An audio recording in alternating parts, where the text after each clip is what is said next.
least as deep as the Pacific Ocean. Now I wanna be your secrets I have held.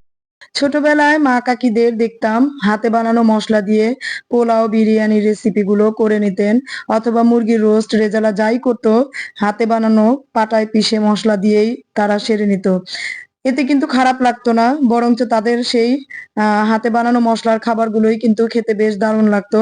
এখন তো উন্নত হয়ে গেছে সবকিছুতেই, দেশ বলেন বিদেশ বলেন সব জায়গায় নিত্য নতুন সব আইটেম বের হয়ে গেছে প্যাকেটজাত খাবার।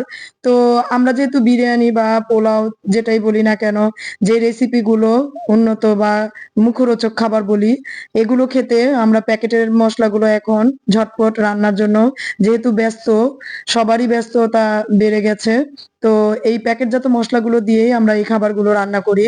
তো আজকে আমি শুধু প্যাকেটজাত মশলা নয়, একটু হাতে নিজের মতো করে মশলা বানিয়ে তারপরে রান্না করছি।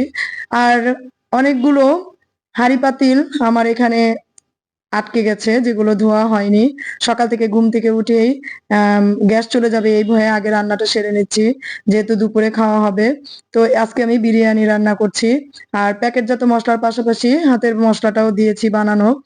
আর এগুলো রান্নাটা বসিয়ে আমি অন্যান্য কাজগুলো সেরে নেব, যেমন এখানে অনেকগুলো বাসন ছিল রাতে খাবারের পর, আর সেগুলো ধোয়া হয়নি সকালবেলা, তো এগুলো ধুয়ে নিচ্ছি। সকালে নাস্তা করার পরেও অনেকগুলো বের হয়েছে, ওগুলো আর করা হয়নি। আর আমাদের মেয়েদের একটা কাজ হচ্ছে, সকালবেলা ঘুম থেকে উঠে অনেকগুলো কাজ জমিয়ে রাখি, যেগুলো করতে করতে দুপুর পার হয়ে যায়। আর স্কুল যেদিন খোলা থাকে বাচ্চাদের, সেদিন তো আরো বেসামাল অবস্থা। আর আমি বিরিয়ানিতে আলুটা খুব পছন্দ করি, আমার বাসার বাচ্চারাও খুব পছন্দ করে। তো ছোট ছোট আলু ছিল, তো ওগুলো দিয়ে দিলাম। আর গরুর মাংসর তেহারি বলেন বিরিয়ানি বলেন, এটা আমার কাছে খেতে বেশ দারুণ লাগে।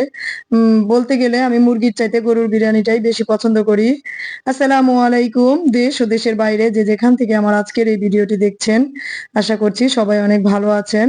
আল্লাহর অশেষ রহমতে এবং আপনাদের সবার দোয়ায় আমরাও ভালো আছি।